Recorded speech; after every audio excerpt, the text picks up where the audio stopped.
अगर इनको मालूम हो जाए कि क्विट इंडिया का नारा एक मुसलमान ने दिया था तो वो भी नहीं बोलेंगे। वो बानो इस देश की बेटी है या नहीं?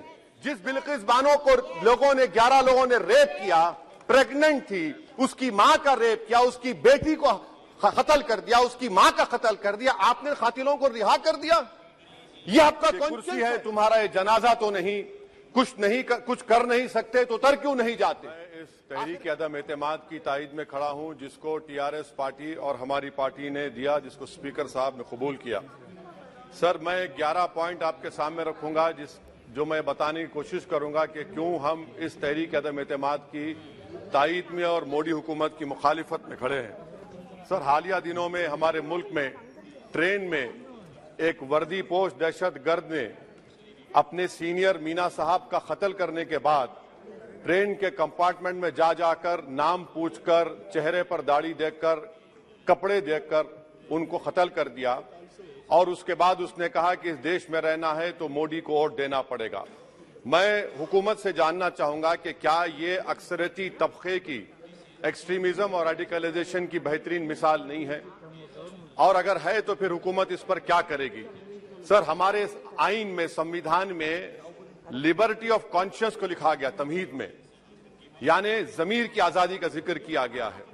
मैं हुकूमत से और खास तौर से वजीर आजम से जानना चाहता हूं कि कहां गया इस हुकूमत का जमीर, कॉन्शियस जिसको अंग्रेजी में कहते हैं, जब नूह में 750 इमारतों को बगैर ड्यू प्रोसेस फॉलो किए उनके इमारतों को मुनज़्ज़म कर दिया गया, और इसलिए कि वो मुसलमान थे, पूरे के पूरे इलीगल थे। इसीलिए पंजाब की हाईकोर्ट और हरियाणा की हाईकोर्ट ने कहा कि ये एथनिक क्लेंसिंग है। इसकी एक बेहतरीन मिसाल है उस हुकूमत की। तीसरी है कि इस मुल्क में एक नफरत का माहौल, बल्कि एक आतिश को पैदा कर दिया गया, मुसलमानों के खिलाफ नफरत का माहौल। ये इनका 9 साल का इनका ये कारनामा है। तीसरा सर, मणिपुर के ताल्लुक से कल बड़ा लंबा जवाब वजीर दाखिला ने दिया। सर, आसाम राइफल के ऊपर केस बुक हो जाता है, एफआईआर हो जाता है। क्या हो रहा है वहां पर? कहां गया आपका कॉन्शियस, कहां गया आपका जमीर जब वहां की महिलाओं की अस्मत रेजी की जा रही है? और आप मुख्यमंत्री को नहीं हटाना चाहते इसलिए क्योंकि वो कोऑपरेट कर रहा है। सर, मैं हरियाणा और मणिपुर के वजीर आला के लिए किसी शायर ने अच्छा कहा था कि कुर्सी है तुम्हारा ये जनाजा तो नहीं, कुछ कर नहीं सकते तो उतर क्यों नहीं जाते? आखिर कहां गया? उन ताबूतों में खो गया कि आपका कॉन्शियस, आपका जमीर, जहां पर 50,000 लोग बेघर हो गए, यानी 6 लाख हथियारों को लूटा जा रहा है।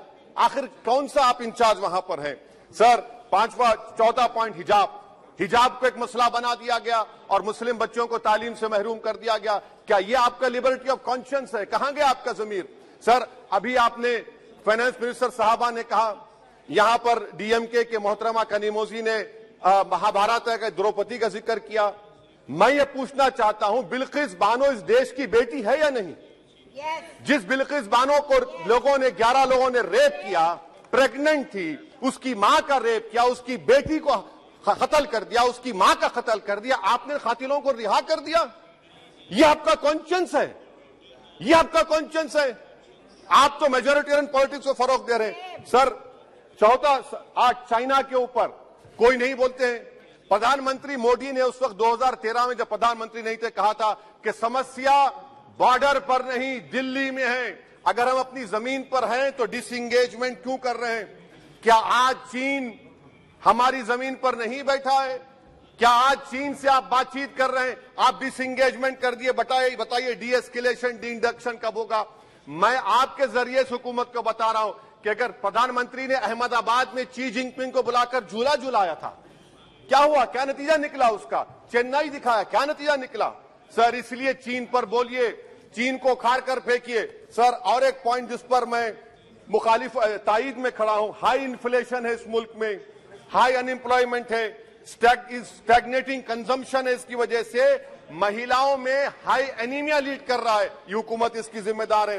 सर, कुलभूषण जाधव कहां है? पाकिस्तान में बैठा है, आप क्यों नहीं लेके आते? आप विश्वगुरु कहते हैं, कुलभूषण जाधव को भूल गए आप। कतर में 8 नेवी ऑफिसर 1 साल से जेल में हैं, आप नहीं ला सके उनको। सर, और एक चीज, 1991 का प्लेसेस ऑफ वर्शिप एक्ट इस ऐवान में पास किया गया था कि तारीख के जख्मों को नहीं खुरेदा जाएगा। आप खुरोद रहे हैं उनको।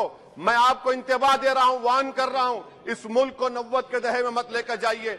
91 का एक्ट सुप्रीम कोर्ट में जवाब दीजिए कि आपकी हुकूमत 91 प्लेस ओवरशिप एक्ट की कायम है, उस पर कायम रहेगी। यूसीसी सर, इस यूसीसी का फॉर्मूला क्या है? एक मुल्क में एक मजहब, एक कल्चर, एक जबान। ये तो डिक्टेटरों का फॉर्मूला है। भारत एक गुलदस्ता है, भारत एक मोजाइक है। यहाँ पर बेशुमार जबानें, बेशुमार मज़ाहिब बोले जाते हैं, और हिंदू अनडिवाइडेड फैमिली में sir I am concluding 8 crore 75 Hindu खानदानों को 3,800 करोड़ डिडक्शन मिला। इसके बारे में आप क्या कहेंगे सर? और मैं कंक्लूड करने से पहले आपको बताना चाह रहा हूं कि माइनॉरिटी वेलफेयर का बजट 40% कम कर दिया गया। पढ़ो प्रदेश, प्री मैट्रिक स्कॉलरशिप कम कर दी गई, मौलाना आजाद फाउंडेशन खत्म कर दिया गया फेलोशिप, और इसकी वजह से 1,80,000 मुसलमान हायर एजुकेशन में गायब हो चुके हैं। सर, मैं इख्तिताम में कह रहा हूं कि पसमानदा मुसलमान से प्रधानमंत्री को बड़ी मोहब्बत है। ये कौन सी आपकी मोहब्बत है पसमानदा, जो आपका एक मुसलमान मिनिस्टर नहीं है वहां पर? इखलाक से लेकर, पीलू खान से लेकर, अफान अंसारी से लेकर लुकमान अंसारी, मॉब लिंचिंग पूरे पसमानदा मुसलमान की होती है। पावरलूम बंद है अंसारियों के, कुरैश बरादरी का कारोबार बंद किया जाता है। स्पीकर सर, मैं कंक्लूजन में अभी कल हमारे होम मिनिस्टर ने कहा था क्विट इंडिया। अगर इनको मालूम हो जाए कि क्विट इंडिया का नारा एक मुसलमान ने दिया था तो वो भी नहीं बोलेंगे। वो नहीं मालूम था उनको। उसका मैं कंक्लूड कर रहा हूं, उसका नाम यूसुफ मेहर अली था सर। यूसुफ मेहर अली ने क्विट इंडिया का नारा बनाया, जिसको महात्मा गांधी ने सारे देश में एक पैगाम किया। मैं कंक्लूड कर रहा हूं सर, इस देश में अगर आज क्विट इंडिया करना है तो कहना पड़ेगा चाइना क्विट इंडिया। जो गौ रक्षक है, जिसका नाम मोनू है, वो आपके लिए मोनू डार्लिंग बन गया है, उसको कहिए क्विट इंडिया। सर, जो लोग तुष्टीकरण की राजनीति आप कर रहे हैं, आप हिंदू अक्सरियती लोगों में हथियार बांट रहे हैं, ये आप देश के लिए खतरा पैदा कर रहे हैं। Sir, I am concluding. इसीलिए हम आपसे अपील कर रहे हैं कि हुकूमत से कह रहे हैं कि आप जो सियासत कर रहे हैं, इससे नुकसान देश को होगा। प्रधानमंत्री जब खड़े होकर जवाब देंगे, हम उनसे पूछना चाह रहे हैं, पॉइंटेड क्वेश्चन है, क्या देश बड़ा है या हिंदुत्व गोलवालकर की आइडियोलॉजी बड़ी है? मैं इस तहरीक अदम एतमाद की तायद में खड़ा हूं और हुकूमत की मुखालिफत में। सर, एक आधा मिनट सर, दो लोग, दो महाज है इस मुल्क में, एक चौकीदार है, एक दुकानदार है। एक चौकीदार, एक दुकानदार है। जब जुल्म हम पे होता कोई मुंह नहीं खोलते। यूएपीए का कानून अमित शाह ने लाया, इन दुकानदारों ने तायद की। आज उस यूएपीए का कानून में 83 साल का बुढ़ा सिपर नहीं होने के से मर गया। आखिर कब तक दुकानदार और चौकीदार हमारी लाशों पर सियासत? सर, हम कंक्लूडिंग, कब तक सियासत करेंगे? अगर आप जुल्म के खिलाफ आवाज नहीं उठाएंगे तो आपकी दुकानदारी नहीं चलेगी, चौकीदार को बदलेंगे, तीसरा महाज करेगा। शुक्रिया सर।